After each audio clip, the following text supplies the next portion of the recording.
Gwyddi Cor yn gyda'n siasta ffyr cyn ffortiwr o filion agus officer gyda fe beidsiad i fi an o'n cyd lo agus ac o hwyr i'r san a funnig an fwytio o lysio TASC.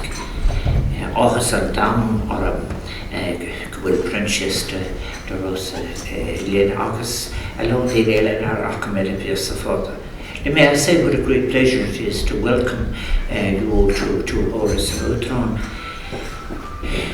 We had hoped, I think, on your 21st year to be able to welcome you, and then COVID intervened.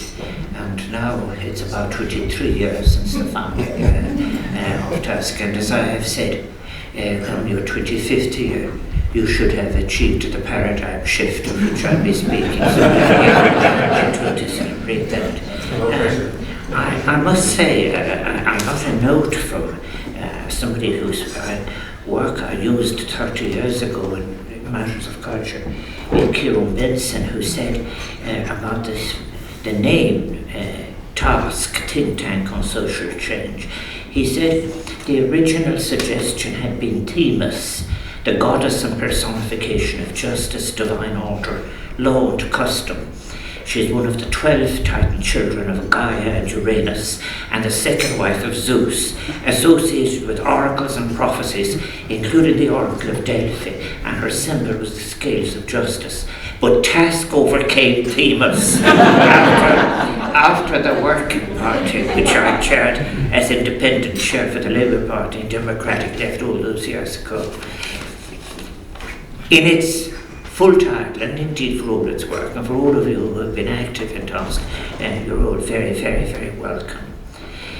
TASC as an independent think tank whose mission is to address inequality and sustain democracy by translating good empirically based analysis into action is ever more important. And as I have said, I'm delighted that TASC founder, Princess de Rosa, is with us today, because we should all be indebted to him for the vision and leadership he showed in establishing what is an organisational resource that is playing a crucial role in promoting social justice. Yesterday, addressing a number of people from trade unions associated for May Day, I mentioned that it is a most significant moment for activists in relation to social policy, as the entire social justice, trade union movement and others will not be responding to changes, but they are going to be in the forefront of defining and deciding the shape of the transformations that are happening in the connections between economy, social justice and ecological responsibility. When TASC was established in 2001, think tanks of any kind were a rarity in Ireland. People like myself rarely spoke about the anti-intellectualism, which was a main hindrance in relation to the development of political and social economic options. More generally, there were a few alternatives, and really there were very few to what was a hegemonic neoliberal discourse and a cautious conservatism which prevailed in the public policy sphere. Historically, policy making in Ireland can be characterised as largely reactive, technocratic, top-down, not strongly influenced by the institution of social partnership, but rather by powerful vested interests. More recently, here at Oris and Outron, I've been running the series Machna and looking at the later papers, and I remember that I gave myself a mention about the mimetic quality of administration in Ireland.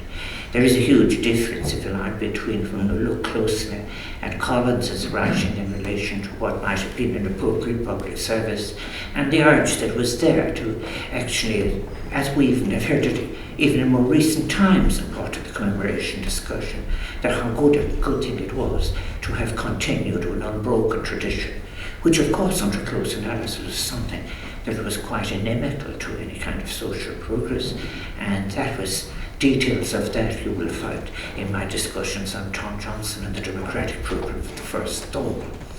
A key objective of TASC was to upend that form of narrow policy making uninformed as it was by rigorous empirical work or indeed alternative options, that need to demonstrate how good policies could come about from a proactive engagement on structural issues rather than the reactive model of heretofore.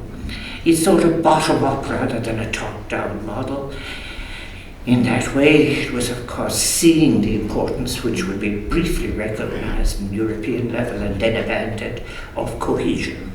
It's sort of that bottom-up and emphasis on public engagement with politics that could be based on inclusive discussion, inclusive debate on what matters of public policy.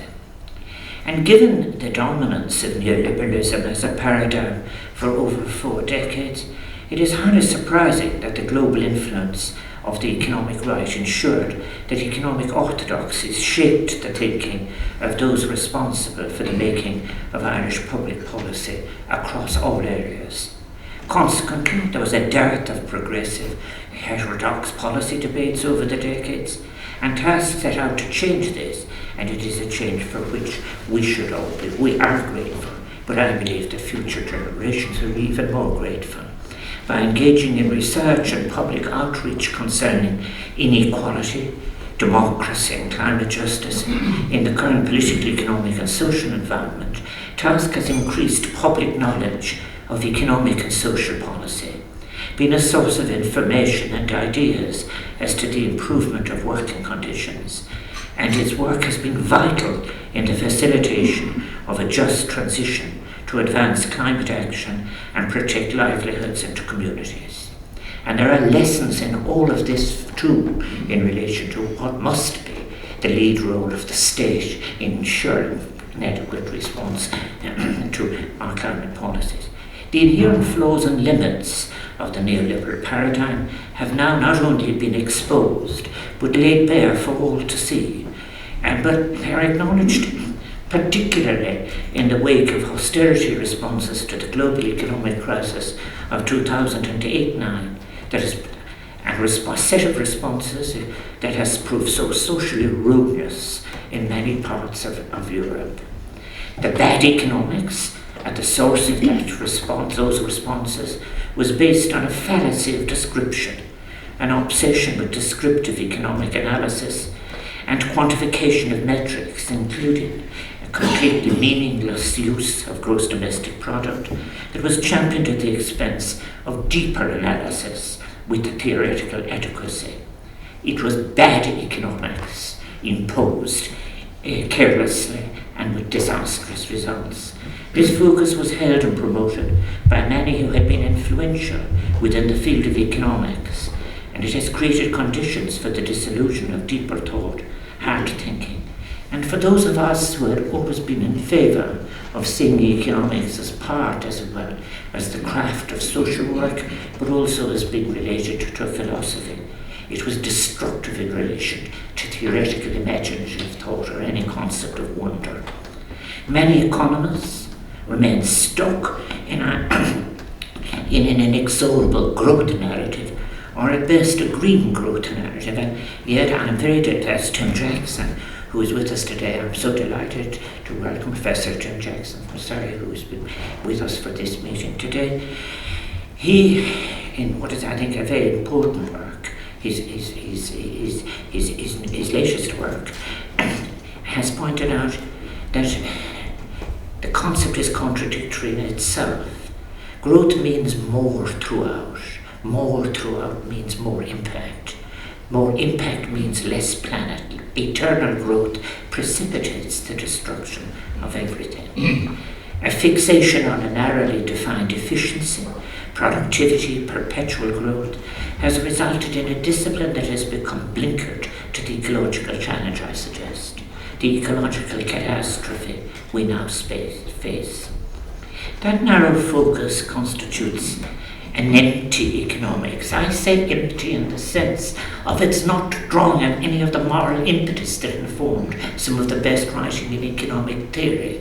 And it is one of the great values of Professor Jackson's important book, Post-Growth Life After Capitalism, that he actually places the economic work of people like John Stuart Mill and also of others, as I would in myself have in previous papers, placed the work of Weber and Keynes and others in the life context of why did they write, what they did, and for what purpose, and what ethical, moral impetus was there. And this is something we have to recover in economics. I think what we have been living through is a kind of social science which I prefer to call the craft of social work, which no longer is connected or even attempts to be connected with the social issues and objectives for which it was developed over centuries. It is incapable of offering solutions to glaring inadequacies of provision as to public needs, devoid of vision, incapable of discussing sufficiency. Neoliberalism too values work at the expense of labour, that important distinction that is there in Hannah Arendt, to capture those activities that create the foundations for society to flourish, and which the pandemic revealed as being so essential, many of which fall outside the market altogether. We are left thus with a society where labour is denigrated, work is unfulfilling, and the role of the arts and culture is one that has been commodified, residual to what is speculative rewarded, decorative at best. It wasn't easy for me to write that. And also I think when I was thinking again, in my discussion with Professor Jackson even too, the question of that distinction of Hannah Arendt's, it is about the loss of touch, of touching in the world, but the loss of intimacy. COVID really reminded me so strongly of this, but of course the good side of it also is that people were forced to recognise the essential role of the state, not only in responding to what was a pandemic, but in relation to defining the shape and depth of what is to come in relation to the transformations that are forthcoming. The direction that mainstream economics that I have been speaking about has followed recalls that distinction that was there between Plato and Aristotle as to the privileging of the senses. Aristotle had privileged the sense of touch. Plato gave preference to sight for source of meaning, a view that won out in Western practice and would easily move on to what later be the Cartesian fallacy of the distinction between mind and life. It gave us precision and definition, that journey it gave us definition of the illness, but at a cost, perhaps of a missing dimension of social life as experienced beyond the singular experience, as a shared experience beyond the individual. Touch cannot be experienced alone, without engagement beyond the self. There are obvious parallels with our contemporary hegemonic economics discipline in the limits that it has set itself, and how therefore it has given such bad policies. Inequality is at the heart of the ecological dystopia we face, one that now poses an existential threat. And most economists publishing recently recognise that current levels of income and wealth inequality are, as it has been put, neither tolerable in a democracy nor efficient from an economic point of view, that they aggregate public health risks affecting the whole of society and have potentially devastating consequences for the environment. This has been argued, for example, among those that have been spoken about by Lucas Chancel in his book on sustainable inequalities. I ask now, can we recover then, and this is so important in your own presence here, and all your own work over the decades since you were founded is so important, can we recover the required space, the freedom to craft a much needed new economic discourse, a discourse that would be responsive both to the fundamental needs and aspirations of our citizens and to our global responsibilities in relation to our planet, and such defining challenges as famine, hunger, and mass migration. I ask myself when I use phrases like species failure, as to whether in fact it is of the species, Is it there, in fact, to inevitably deal with war and the recovery and the continual fear of war? Or could it be built possibly with peace and with the values of cohesion in relation to discussion? I have come to the view too often recently that the broken connection with each other, with biodiversity, with nature, that I actually must call it a species failure. Does the question of who participates with authority or confidence in the public discourse on the economy, and in what terms, not tell us something of the fragile, even empty quality of democracy?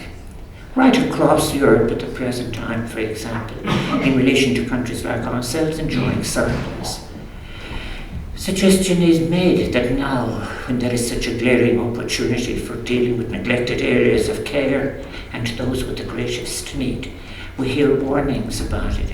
You must take care of the inflation risk, because it is assumed that the publics of Europe are not capable of understanding the distinction between profit-taking driven inflation and wage inflation. And when you are talking about profit-taking inflation, which we have now, which is in fact 4%, reduces real wages. And this is what is important in the work of TASC in relation to making economics become something that is understood and something that is discussed with public access. I have said at the beginning of my presidency 11 years ago that there is nothing so complicated that can't be understood if explained properly. And that is why it is so insulting to be telling publics in a way. A priesthood can in fact tell us about the dangers of inflation, while the public suffers the loss of provision in relation to care. Do the relationships, for example, then again I must ask, between government research institutes, think tanks, universities, civil society and the media truly allow for a plurality of theoretical and methodological sources? Such questions are fundamental, yet rarely discussed in public fora. And I see such questions, for example, as being very appropriate for the first year, even the first semester at third level institutions, or even at secondary level. We have arrived at a highly critical juncture when the dominant models of economic growth have been proven to damage social cohesion, democratic life, as well as the future of life itself on our fragile, vulnerable planet. Our obsession with inexorable economic expansion expresses, perhaps, a desire to transcend our material limits and rise above the state of nature. Yet this growth fixation paradoxically increases the potency of those very, very limits. This impulse to transcendence is there in all of the great movements of thought and being in relation to the history of the world, sometimes religious, sometimes in relation to utopian movements. And it is interesting in a way that Rosa Luxemburg, I think, questioned Marx's limitation in relation to his reliance on material expansion. I think what it is we must realize, what the public, what young people are telling me when they write to me in many cases, is a life beyond such narrow conceptions of what they want in relation to relationships, in relation to the connections that are important to them. We are living through a deadly cocktail of exploding inequalities, massive deregulation, and a globalization defined solely by trade densities that has precipitated this ecological crisis. I remember one time speaking indeed to a trade union group at one time where people got very irritated that I questioned globalization. Because people said, oh, there is, whether he likes it or not, it's happening. This is as if I was some kind of illiterate looking. And then later there were discussions among other people about what might be ethical globalization, some other form of globalization. The fact is we got what we got with all of the consequences of what it has been delivered, and therefore if in fact our interconnectedness has to be discussed in any moral or ethical way, it has to go beyond the defining characteristic of an unaccountable trade. Bruno Latour argues in his book, these three phenomena are united in the conviction shared by some powerful people that while the ecological threat is real, quote, their survival requires the abandoning of any pretense at sharing a common future with the rest of the world, precipitating massive investment in climate change denial, the turning away from global connectivity and back to the protection of advantage within national or even ethnic borders. And one has only to say what is there in the public in its search for authenticity is the disparity in the numbers attending, for example, environmental conferences, regularly in attendance in Europe, the difference between those advocating, for example, a kind of critique of what we have and those who are simply saying as lobbyists, and if they are from one of the continents, they are in fact unregistered lobbyists. While today we are living then under great shadows that cast so much doubt and anxiety, I wish to offer, I hope, and there is some responsibility in inviting people of TASC to come here, to offer some positive contribution to the debate, and I must constrain myself and attempt to avoid the temptation to fall into further Ardornesque senses of despondency. For example, however late, it is heartening to see that the legitimacy of neoliberal market fundamentalism, that near exclusive fate and the efficiency of the markets, in the superiority of markets over government intervention, in the ability of markets to self-correct, and in the market's ability to deliver political freedom, is now being challenged by even those international organizations in whom trust was perhaps naively, or worse still, calculatedly played by nations as measures of success, electoral popularity, or for the achievement of suggested communal welfare. Even such organizations are now seeking a new approach. Yet such a radical paradigm shift is needed in moral, theoretical policy and accepted consciousness levels, and with urgency, if we are to have any hope of steering our shared future on this planet towards a sustainable, flourishing one. Such a shift would go some way to mitigating the democratic crisis, restoring trust amongst the citizenries, a trust so lost in the wake of austerity and the current rise of the unaccountable, which constitutes this most significant threat to democracy, even in those places that describe themselves as the developed world. The rise of the realm of the unaccountable is the most fundamental, dangerous threat to democracy.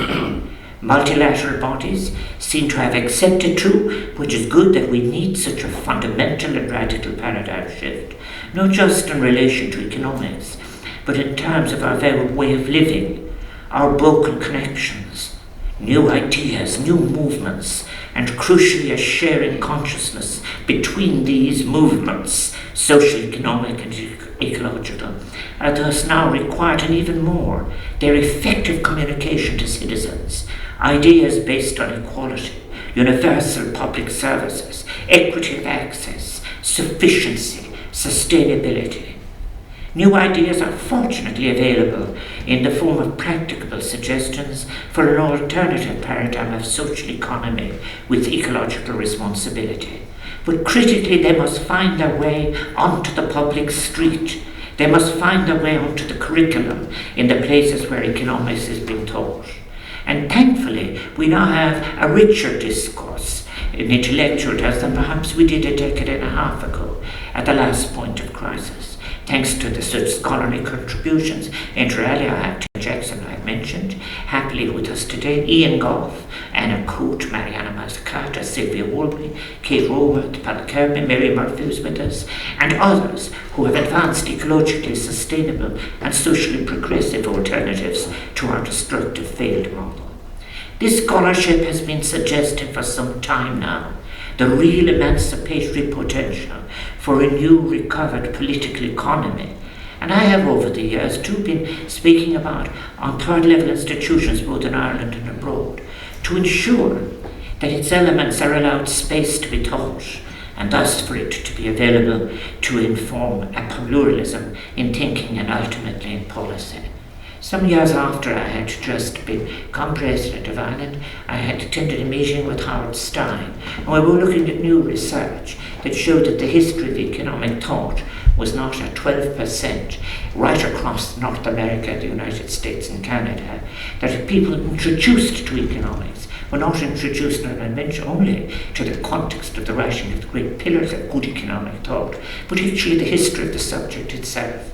Thus what one had was a very narrow producing of what I would call, quite frankly, one-trick ponies in econometrics. The question of how economics is taught and encountered as development economists, as I've said, how Stan has written, is a matter of the utmost importance. I believe that failure to facilitate a pluralism of approaches in teaching economics is a deprivation of basic student rights, indeed citizen rights, leading as it does to the narrow, blinkered and distorted education in economics and the wider social sciences that I have described. Students are entitled not only to pluralism and the declaration as to assumptions of competing models in what is taught, but to be able to find intellectual and practical fulfillment in their engagement with ideas that will in turn be an influence on the options in advocated policy and their life contribution. I emphasise this point given the TASC's core objective of promoting education for the public benefit, and I salute that.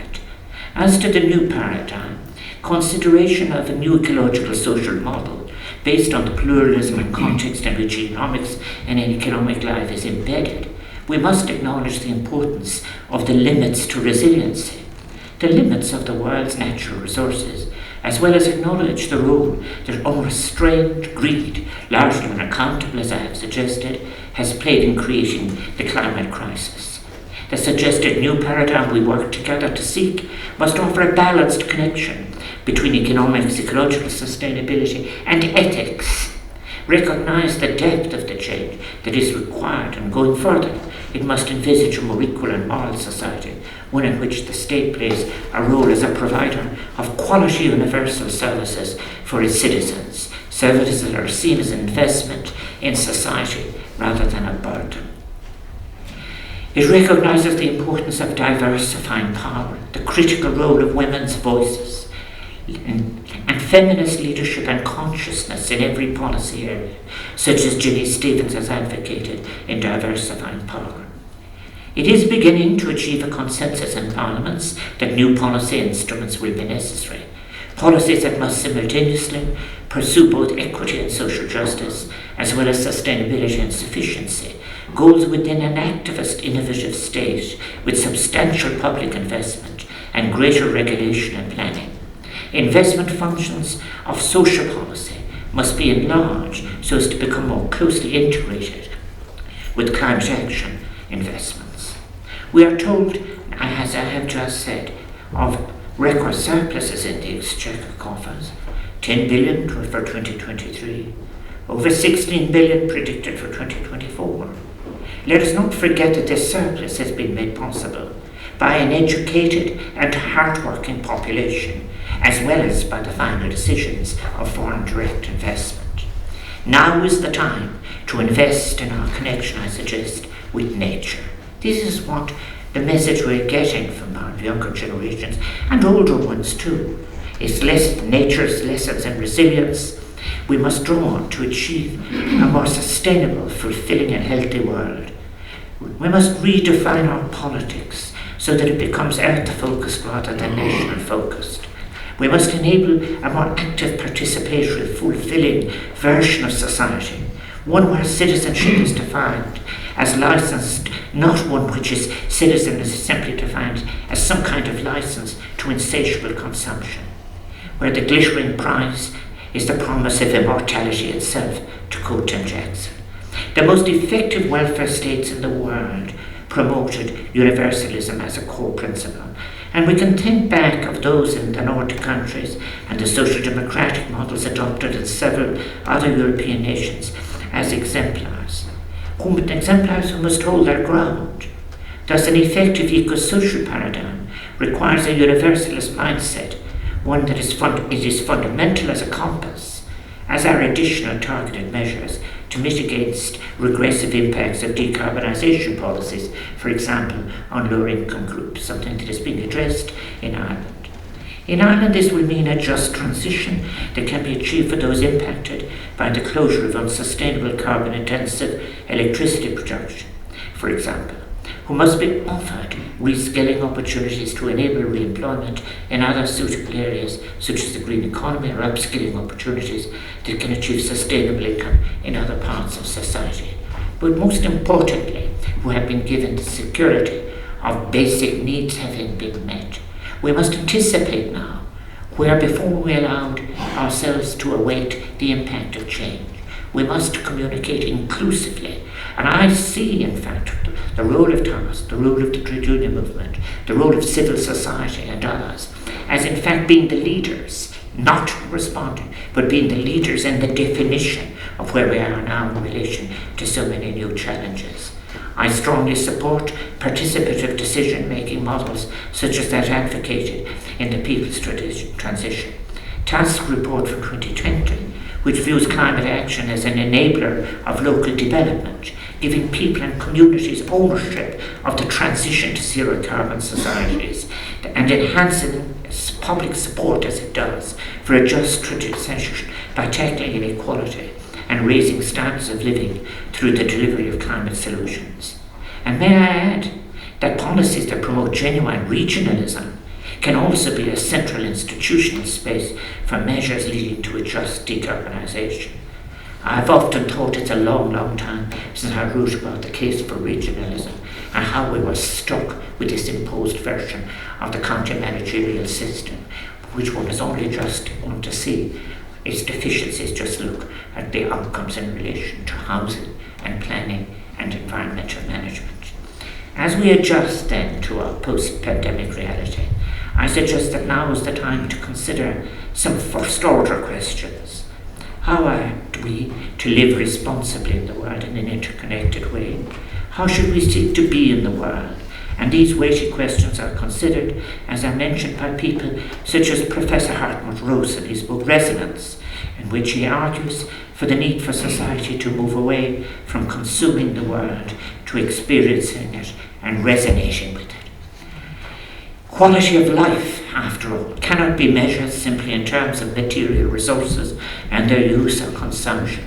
Space for creative opinions, experiences and moments of happiness. Well, we must consider our relationship to, our resonance with, as if it would throb to the world, a world where relationship and meaning takes precedence over profits and power. And again, using the language of Jackson or the insights offered by Rosa, it is only by accepting our fragile material condition that we can hope to attain something higher through artistic creation, human connections, solidarity. I say myself how important it is, intimacy and relation to species, tendency to flock, the way that people come together in the seeking of harmony, of love in our lives given our existence, as what I have called in earlier papers as migrants in time. This important recent work to which I refer is helpful for understanding how the catastrophe of resonance, quoting Hartmut Rosa, which we have experienced in contemporary society, is directly related to the growing narcissism, aggressive individualism, and emphasis on insatiable consumption and wealth accumulation as a desirable, even inevitable version of a life of fulfillment. As the late Zygmunt Bauman put it, an invitation to become consumed in our consumption. Or as Tim Jackson put it, discontentment is the motivation for our restless desire to consume. The success of consumer society lies not in meeting our needs, but in its spectacular ability to disappoint us. Our obsession with more relentlessly obscures the fragile balance of the human heart and denigrates the poetry that might return it to us. Defining our need for belonging and experiencing it together is so important. I'm so pleased when I recall, for example, the splendid solidarities and great moments in the past that Sabine and I participated in different agitations, and which I refer to in my poem of Saturdays Made Holy. Belonging to a territory is the phenomenon most in need of rethinking and redefinition. We must learn new ways to inhabit our shared vulnerable planet, seeing ourselves primarily as world citizens with a duty to the planet's protection and the care and sustenance of others. To build cohesion and solidarity, we need, it has been suggested, by what is a diversity now of scholarly and spiritual thinkers and writers, a new social contract, one that fosters a more generous, inclusive society, which would also share risks more collectively. Manuka Shafiq presents a compelling case for such a new social contract between citizen and state.